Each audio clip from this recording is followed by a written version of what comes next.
안녕하세요. 안내를 맡게 된 수주입니다. 작년 12월 1일에 실시한 제2차 사업설명회가 주민들의 노력이었다면 이번 2차 설명회는 국내 최고의 전문가들을 모셔서 실시하는 고퀄리티의 설명회였습니다. 용산구에서 발표한 공람공고안을 가지고 전문가들이 생각하는 통합으로 가야 하는 이유와 우리들이 어떻게 사업을 진행해야 하는지 해법을 제시해 주셨습니다. 설명회 내용을 말씀드리기 전에 소개부터 간단히 올리겠습니다. 설명회에서 발표를 맡은 분은 종합건축사사무소 예시건의 대표이신 허경원 건축사님입니다. 서울시 도시건축공동위원회 심의위원도 하고 계시고 신통기획 5개 구역의 인프를 맡고 있습니다. 이외에도 다양한 경력이 있습니다. 자료 제작에는 반포주 03단지, 이촌 레미안 첼리투스, 갤러리아 폴레, 트럼프타워 등 다양한 건물을 설계한 전세계 12 월드클래스 업체인 해안종합건축사사무소 이광한 소장님께서 도움을 주셨습니다. 그리고 마지막으로 압구정, 마천동 등 다양한 진행 경험이 있는 KTS 엔지니어링에서 내용 검토해 주셨습니다. 이 업체들의 업적은 더 많지만 시간 관계상 자세한 사항은 직접 찾아보시기 바랍니다.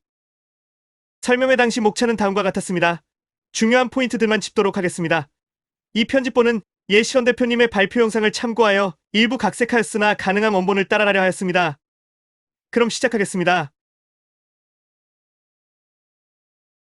반갑습니다. 예시건 대표님의 말을 전달할 허 대표입니다. 위치를 보시면 아시겠지만 매우 사업성이 뛰어난 곳입니다. 그러니 이런 쉬는 날 메이저 시공사에서 인력도 보내주고 현수막이며 배너도 챙겨주는 것입니다. 주변 사업지역부터 보겠습니다. 인근에 많은 사업장이 있는데 대부분 3층 인근으로 고층입니다. 특히 남산조망에 관하여 비슷한 위치인 동자동이 40층으로 가는데 빠르게 진행되어야 좋은 예시가 될 수 있겠습니다. 또한 용산공원에 대한 개발 계획도 마무리한 게고 미 대사관도 들어오고 이전에는 주변에 대한 계획이 확실치 않아서 가지 못했는데 이제는 후암동도 개발될 만한 때 즉 물이 들어온 것 같다는 생각입니다.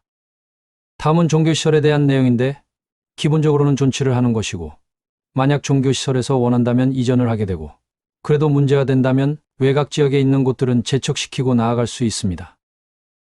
문제가 된 종교시설에 대해서는 장20구역에서 제외하고 간 예시가 있으니 그쪽을 참고하시면 될 것 같습니다.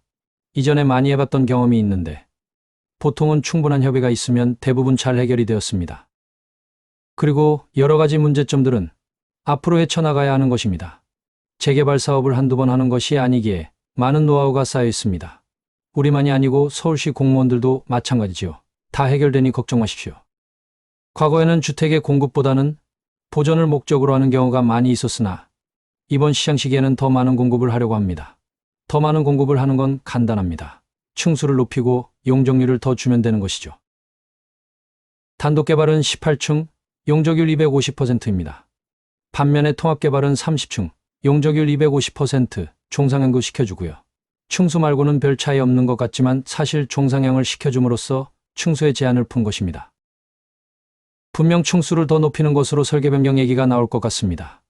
통합으로 의견을 합치기 위해 관에서도 이렇게 극명하게 차이가 나도록 구분한 게 아닌가 합니다.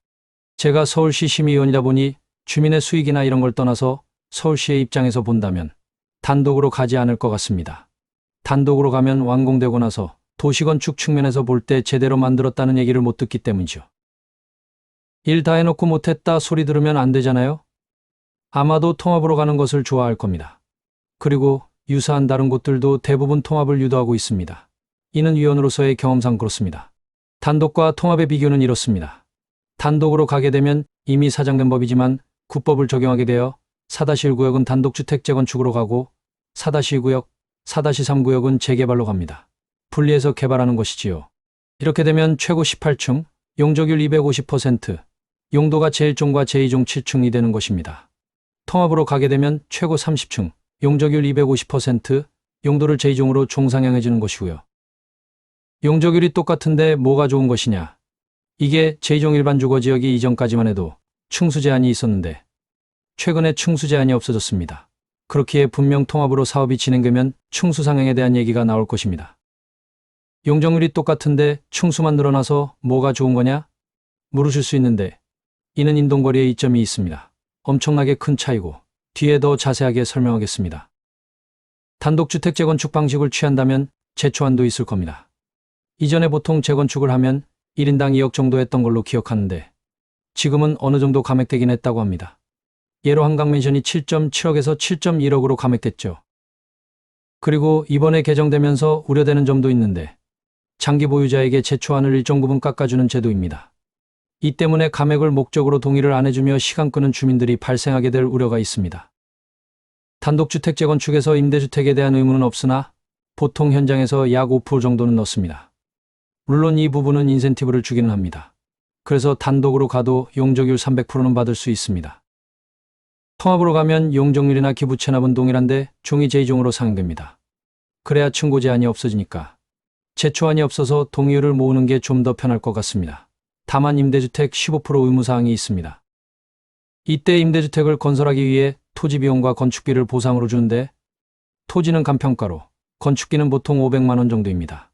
그치만 재개발은 제초안이 없으니 이런 비용과 제초안을 비교하셔야 하겠습니다. 가설계를 해봤습니다. 단독으로 했을 때 빡빡하게 다 채워넣으면 용적률 243%가 나옵니다. 4-1은 단독주택 재건축, 4-2, 4-3은 재개발로 해서 모두 합치면 총 3,376세대, 최고 층수 18층입니다. 이 상태에서 용적률을 300%를 받으면 더 답답해지다 보니 주민들이 선택하셔야 하는 부분인데 미래 가치를 위해서는 아무래도 쾌적성을 높이는 게 더 좋은 선택인 것 같습니다. 인접한 동간거리를 인동거리라고 하는데 법으로 아파트 높이의 0.5배 이상으로 바뀌었기 때문에 이전보단 더 많이 넣을 수가 있습니다. 불편하고 옆집이 들여다 보인다, 지상 공간이 좁다, 이런 건 주민들이 결정할 사항이고 최대로 넣으면 이렇게 빡빡하게 들어갈 수는 있다는 겁니다. 다만 세대수는 큰 의미가 없는 게 평형 타입을 어떻게 넣느냐에 따라 왔다 갔다 하기 때문에 그렇습니다. 대형을 넣으면 더 줄어든 거고 소형을 더 넣으면 늘어나는 겁니다. 다음은 통합으로 개발했을 때입니다. 용적률은 같은데 총 세대수는 3,884세대입니다. 임대아파트를 국가에서 매입할 때에는 감정평가한 토지비와 표준건축비를 주는데 용산 같은 경우 땅 한 평에 1억이 넘어가 버리다 보니 예산 문제로 시에서 평수 큰 임대를 원하지 않는 경향이 있습니다. 하지만 이건 가설계이고 이후 사업 진행 시 주민의 의견이나 시의 결정에 따라 얼마든지 바뀔 수 있는 부분입니다. 용적률이 같기 때문에 전체적인 세대수에서는 크게 차이가 없을 겁니다.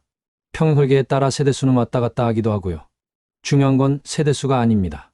두 개를 비교해 보시면 인동거리의 차이가 매우 큽니다.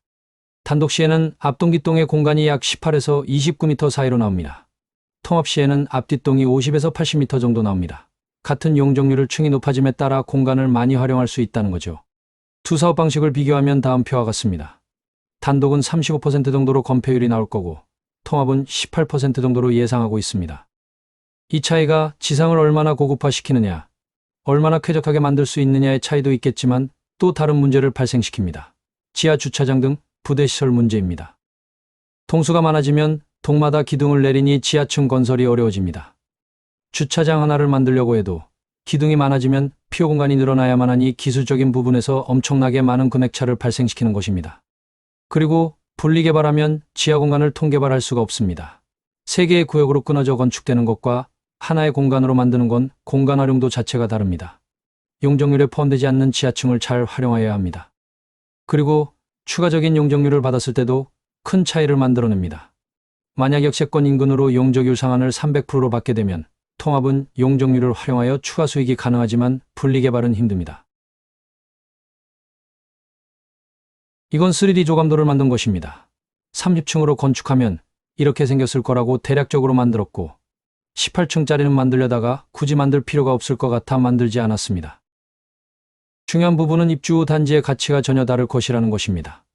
가장 쉽게 알아볼 수 있는 방법은 인근 부동산을 가서 물어보시면 되겠습니다. 저는 서울시 심의위원회 입장에서 전체적으로 보게 되는데 결론적으로는 통합재개발 방식이 월등하게 유리할 것이라고 판단합니다. 아까 도면을 다시 생각해보면서 18층을 유지하며 용적률을 올리는 거랑 30층을 유지하면서 용적률을 올리는 거랑 어느 것이 좋을지 꼭 생각해보시기 바랍니다. 이 내용들이 재산가치와 결부될 것입니다. 용산에서는 지금 당장의 가치보다 미래 가치가 뛰어난 곳으로 만드는 것이 가장 좋은 방법입니다. 대규모 단일단지를 만들면 일하기도 편하고 1군 메이저 시공사도 오고 하이엔드 브랜드가 적용되는 기대를 할 수 있습니다. 관에서는 두 가지 방법을 제시하였습니다. 두 개가 극명하게 다른 방향인데 조금만 생각해봐도 관에서 어떤 방식을 생각하고 있는지 답이 나올 것입니다.